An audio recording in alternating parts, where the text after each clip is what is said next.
नमो बुद्धाय साथियों। आज के इस धम्म चर्चा में हम आपको तथागत गौतम बुद्ध के एक बहुत ही महत्वपूर्ण सूत्र, जिसको हम सिगोलवाद सूत्र भी कहते हैं, उसका हम पठन करेंगे।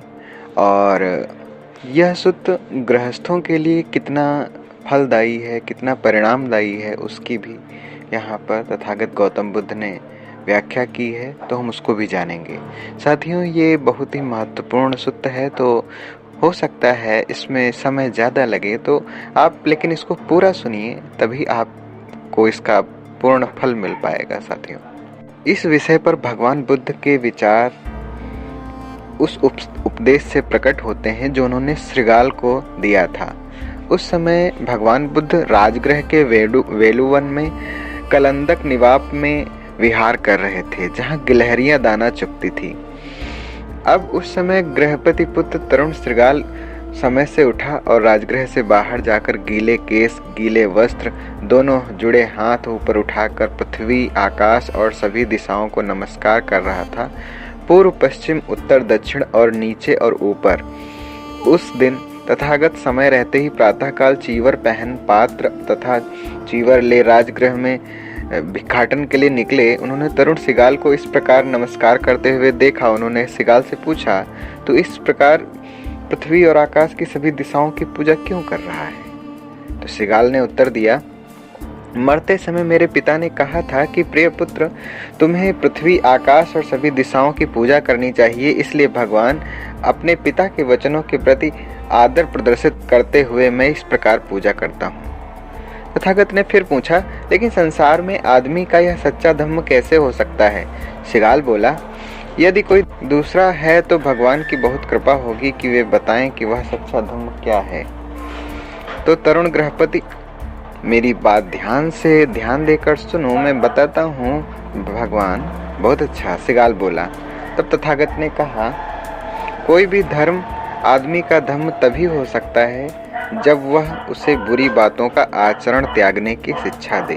प्राणियों की हिंसा करना, चोरी, व्यभिचार तथा झूठ बोलना, ये आचरण की 4 बुराइयां हैं जिनसे उनको दूर रहना चाहिए। श्रृगाल, तू यह बात भी तू जान ले कि पाप कर्म तो पक्षपात, शत्रुता, मूर्खता तथा भय के कारण किए जाते हैं। यदि इनसे मुक्त हो जाए तो वह कोई पाप कर्म नहीं करेगा। कोई भी धर्म आदमी का धर्म तभी हो सकता है जब वह उसे अपने धन को बर्बाद करने की शिक्षा न दे। आदमी का धन शराब पीने की आदत से बर्बाद होता है, अनुचित समय पर रातों को बाजारों में घूमने से बर्बाद होता है, मेले तमाशे में घूमने फिरने से बर्बाद होता है, जुए में आसक्ति से बर्बाद होता है, कुसंगति में पड़ जाने से बर्बाद होता है और आलसी हो जाने की आदत से बर्बाद होता है। श्रृगाल, शराब की लत पड़ जाने से 6 हानियां हैं: धन की हानि, कलह में वृद्धि, रोग की संभावना, सुचरित्र की हानि, भद्दी नग्नता का प्रदर्शन तथा बुद्धि की हानि। अनुचित समय पर रातों को सड़क पर घूमने से 6 हानियां हैं। वह स्वयं बिना अंगरक्षक के अथवा असुरक्षित होता है, उसके स्त्री बच्चे अरक्षित होते हैं, उसकी संपत्ति अरक्षित रहती है, जिन अपराधों के करने वालों का पता नहीं चलता उनका संदेह उन पर किया जाता है, उसके बारे में झूठी अफवाह फैल जाती है तथा उसे और भी अनेक कष्ट हैं जो उसे भुगतने पड़ते हैं। मेले तमाशे में घूमने फिरने की आदत के 6 दोष हैं।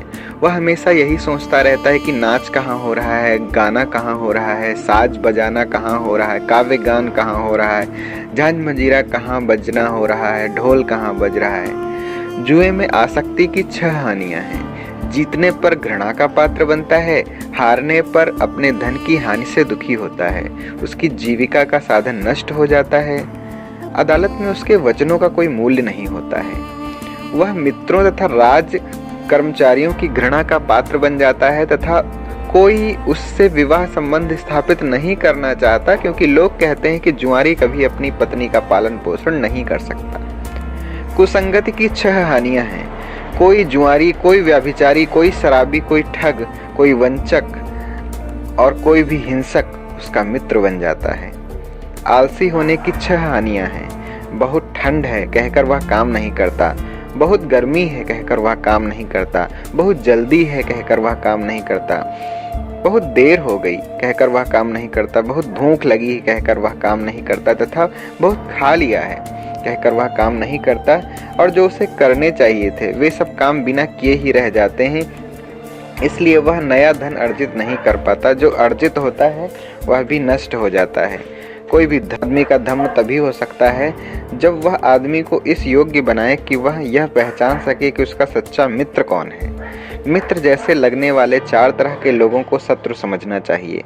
जो लोभी हो, जो आपके धन को बर्बाद करने वाला हो, केवल बातें बनाने वाला हो, काम का नहीं हो, चापलूस तथा मांगने वाला हो। इनमें से प्रथम को इसलिए मित्र के रूप में शत्रु मानना चाहिए क्योंकि वह अपने बातों की कमाई खाने वाला होता है। वह देता कम है और मांगता अधिक है। वह अपना कर्तव्य भी भय के कारण करता है। वह सदा अपने स्वार्थ का ही ध्यान रखता है। जो लोभी और पेटू होता है उसे भी मित्र के रूप में शत्रु ही समझना चाहिए क्योंकि वह अपनी भूतकाल की मित्रता की सेखी बघाड़ता रहता है। वह भविष्य में मैत्रीपूर्ण व्यवहार की बात करता है। वह खोखले वचन मात्र से ही लाभ उठाना चाहता है, किंतु जब कुछ सहायता करने का समय आता है तो वह अपनी असमर्थता प्रकट कर देता है। जो केवल बातें बनाने वाला हो किंतु काम का नहीं हो, उसे भी मित्र के रूप में शत्रु ही समझना चाहिए क्योंकि वह बुराई करने की स्वीकृति देता है, भलाई के काम में अनिच्छा प्रकट करता है। वह मुंह पर प्रशंसा करता है और पीठ पीछे तुम्हारी निंदा करता है। जो चापलूस तथा मांगने वाला साथी हो उसे भी मित्र के रूप में शत्रु ही समझना चाहिए क्योंकि असमय बाजार में घूमने के समय भी वह साथी होता है। जब तुम मेले तमाशे देखते फिरते हो तो वह तुम्हारा साथी होता है। जब तुम जुआ खेलने में लगे होते हो तो वह तुम्हारा साथी होता है। 4 तरह के मित्रों को सच्चा मित्र जानना चाहिए। जो सहायक हो, जो सुख दुख का साथी हो, जो अच्छा परामर्श देता हो, जो सहानुभूति रखता हो। जो सहायक हो उसे सच्चा मित्र जानना चाहिए क्योंकि जब तुम असुरक्षित होते हो उस समय वह तुम्हारी सुरक्षा करता है। जब तुम्हारी संपत्ति असुरक्षित रहती है उस समय वह उसकी रक्षा करता है। जब तुम भयभीत होते हो तो उस समय वह तुम्हारा शरण स्थान होता है। जब तुम्हें काम करने होते हैं वह तुम्हारी आवश्यकता से दोगुनी वस्तुएं तुम्हें उपलब्ध कराता है। सुख दुख में साथी हो उसे सच्चा मित्र जानना चाहिए क्योंकि वह तुम्हें अपने भेद बता देता है। वह तुम्हारे भेद को छिपा कर रखता है। तुम्हारी मुसीबत में वह तुम्हारा साथ नहीं छोड़ता। वह तुम्हारे लिए अपने जीवन तक को अर्पित कर देता है। जो सत परामर्श देता हो उसे सच्चा मित्र जानना चाहिए क्योंकि वह तुम्हें बुराई से रोकता है। वह तुम्हें शुभ कर्म करने के लिए प्रेरित करता है। जो बातें तुमने पहले नहीं सुनी ऐसी बातें वह सुनाता है। वह तुम्हें मुक्ति का मार्ग दिखाता है। जो सहानुभूति रखता हो उसे भी सच्चा मित्र जानना चाहिए क्योंकि वह तुम्हारे बुरे दिनों पर खुश नहीं होता। तुम्हें समृद्धशाली देखकर वह खुश होता है। तुम्हारी बुराई करने वालों को वह रोकता है। तुम्हारी प्रशंसा करने वालों की वह प्रशंसा करता है। भगवान बुद्ध ने बताया कि किसी को 6 दिशाओं की पूजा करने की शिक्षा देने के बजाय जो धर्म मानव धर्म होता है वह ये 6 शिक्षाएं देता है कि वह अपने माता पिता का आदर सत्कार करे, अपने गुरुओं का आदर करे, अपनी स्त्री तथा अपने बच्चों को प्यार करे, अपने मित्रों तथा साथियों से स्नेहपूर्ण व्यवहार करे, अपने नौकरों और श्रमिकों की सहायता करे और अपने धम्म गुरुओं का सम्मान करे। एक बालक को यह कहते हुए अपने माता पिता की सेवा करनी चाहिए, एक समय इन्होंने मेरा पालन पोषण किया था, अब मैं इनका पालन पोषण करूंगा। इनके प्रति जो भी मेरा कर्तव्य है मैं उसे अच्छी तरह निभाऊंगा। मैं अपनी वंश परंपरा को कायम रखूंगा। मैं अपने को उत्तराधिकार के योग्य बनाऊंगा क्योंकि माता पिता नाना प्रकार से अपनी संतान के प्रति अपना प्रेम प्रकट करते हैं। वे उसे बुराई से बचाते हैं। वे उसे सद्गुणपूर्ण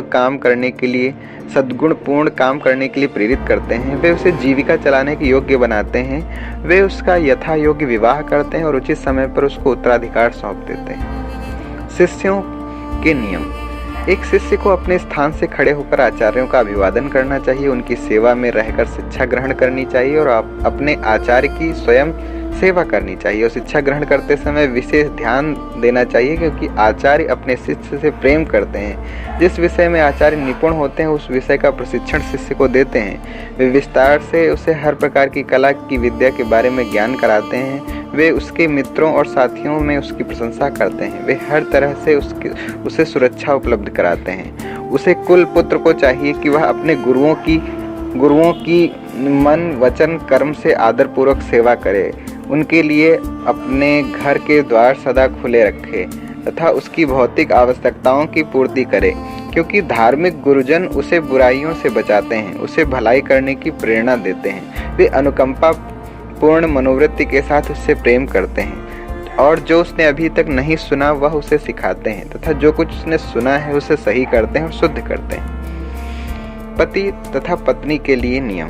एक पति को अपनी पत्नी का सत्कार करना चाहिए। शिष्टाचार द्वारा वफादारी से अधिकार देते हुए गहने बनवाकर उसके प्रति आदर भाव प्रदर्शित करना चाहिए, क्योंकि स्त्री उससे प्यार करती है, उससे सभी कार्य अच्छी तरह करती है। वह उसके साथ अपने संबंधियों का आतिथ्य स्वामी भक्ति के साथ करती है, उसके साथ जुटाए गए सामान की रक्षा करती है और कौशल तथा परिश्रम के साथ अपने सभी कार्य संपन्न करती है। एक कुल पुत्र को सदा उदारता, शिष्टता तथा स्नेहपूर्ण अपने मित्रों तथा साथियों के साथ व्यवहार करना चाहिए। उससे उनके साथ वैसा ही व्यवहार करना चाहिए जैसा व्यवहार वह अपने साथ करता है और अपने वचन का पक्का होता है, क्योंकि उसके मित्र और परिचित जन उसे प्यार करते हैं। असुरक्षित होने पर उसकी रक्षा करते हैं और अवसर आने पर उसकी संपत्ति की रक्षा करते हैं।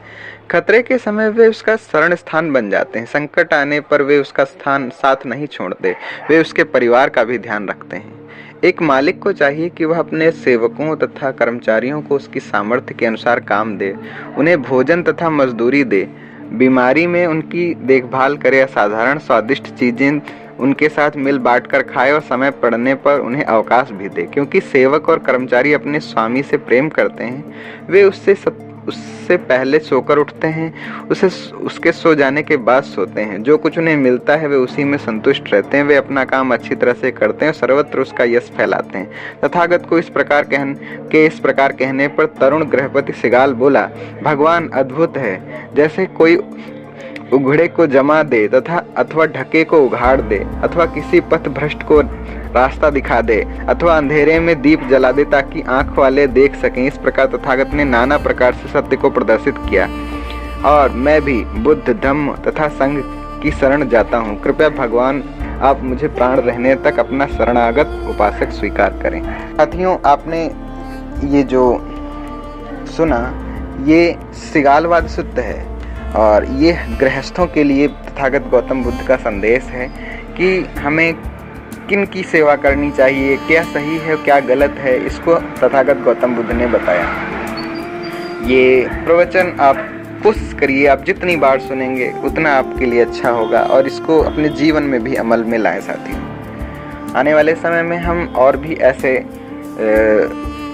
ऐसे सूत्र जो इम्पोर्टेंट सूत्र हैं, जो अनिवार्य महत्वपूर्ण सूत्र हैं, हम उनको आप तक पहुंचाने का प्रयास करेंगे। आप कोशिश करिए कि ये जो ऑडियो क्लिप है इसको अपने दोस्तों में और अपने साथियों में इसको शेयर करें और अपने परिवार में कम से कम इसको सुनाएं और अपने घर में सबको धम्म के प्रति जागरूक करें और आप खुद भी जागरूक होइए। बस यही मेरा संदेश है। इसी बात पर मैं अपना ये ऑडियो समाप्त करता हूँ। नमो बुद्धाय।